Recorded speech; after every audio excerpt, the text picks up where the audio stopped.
What's up everyone, it's your man Babe Kess, and welcome back to a new video where I'm going to be ranking every Sum 41 album from worst to best. Why am I doing this? Well, it's their last tour going on right now, and they've been all over my YouTube page, so I guess I'm just kind of in the mood to talk about them. However, one thing I do have to get out of the way real quick.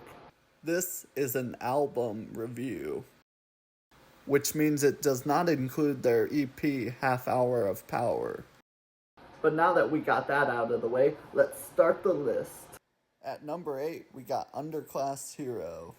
And here's the thing, it's not that Underclass Hero is a bad album. It's just that compared to the other albums, they really weren't as creative.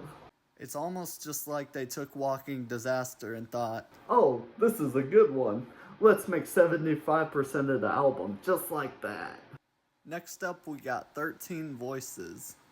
Again, not a bad album whatsoever. It's just the first 2 tracks I wanted more from. Next up is none other than their new album, Heaven and Hell. Da da da. Now, this album, I was planning on it having its own review a few months back, but my opinion changed a bit. At first I was thinking, oh great, love this album, glad to see Sum 41's gonna go out with a bang. But then I thought, it's still a great album, but it wasn't quite what I wanted. Because before it released, I was honestly just praying for anything decent or above. And honestly, while we're at it, I think they could have done a better job at picking the last 2 singles. I mean, Dopamine as a single, really? I mean, it's a decent track, but as a single, really?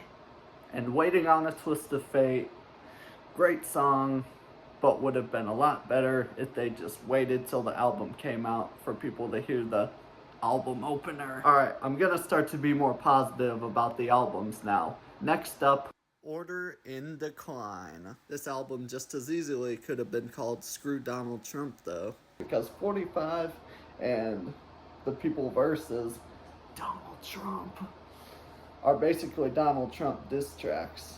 That's right, Sum 41, you're not fooling anybody with those little dots. But overall, pretty solid album from start to finish. Next up, Screaming Bloody Murder. Now, I know most people know the songs Screaming Bloody Murder or Blood in My Eyes. However, I recommend that you take a good hard listen at the rest of this album that has been very overlooked for quite some time now. And I promise you won't regret it. Next up, a true classic, Does This Look Infected? Yes, it does. Boom.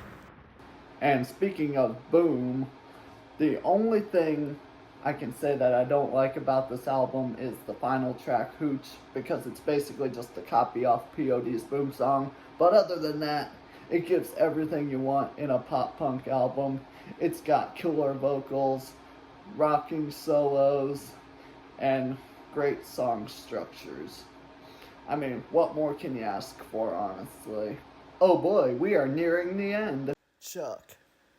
Amazing album. Gets me in the rocking mood every time.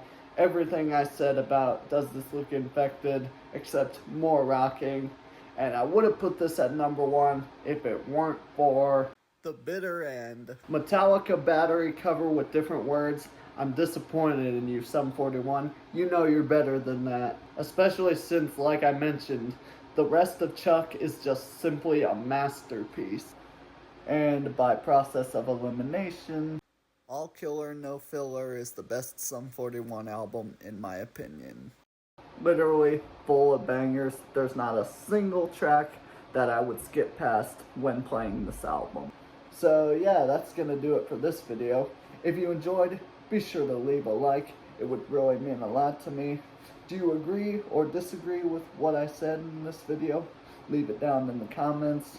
And don't forget to subscribe, hit that notification bell, so that way you don't miss an upload. And be sure to share it with all your friends around the world. In the meantime, I'll see you next time. I love you all so much. Thank you for the support. Peace.